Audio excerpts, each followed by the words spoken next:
4 brachytherapy, 28 sessions na radiation, 6 sessions ng chemotherapy. Ano isa? 4 yun. Ito lang.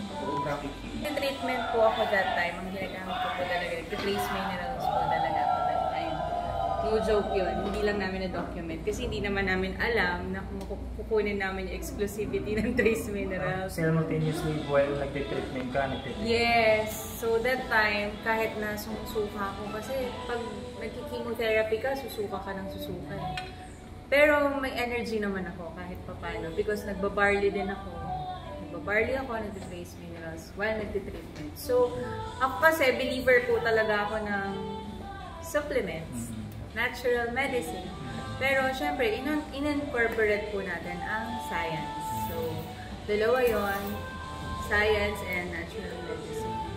So that time, habang tinitake yan, nakikita ko naman yung effect niya sa akin kasi hindi talaga ako bumagsak eh. Kasi yung mga kasabayan ko na nag-chemotherapy, meron talagang kabatch ko na talagang pinapatigil yung chemo kasi nag-fail yung organs nila. Awa ng Diyos, wala akong nag-fail sa organs ko that time. Kaya natapos ko lahat yung treatment. So ako, eto po ako ngayon, magto 2 years na cancer survivor. Cancer. So ayan po yung mission natin. More than money po talaga itong company. Maraming matutulungan, trace minerals and yung barley. And of course, alam natin na maraming yayaman.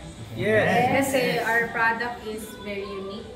And yung barley natin, hindi naman siya barley lang. It's a different. Siya ang pinakamagandang barley sa lahat ng barley dito sa Philippines. Yes. Hello po. So, ayun. So, cancer cannot survive pagka, ano siya eh, pagka alkaline yung environment. Yeah. So, yung barley natin, na may minerals, tapos ito, ayun yung mga ginagamit na. Gusto pa po namin magtagal. Guys, mismong may-ari nag-testify kung gaano kaganda ang product kasi user mismo siya. Kaya ganang kaganda ang barley and trace mineral ng Far East. Right.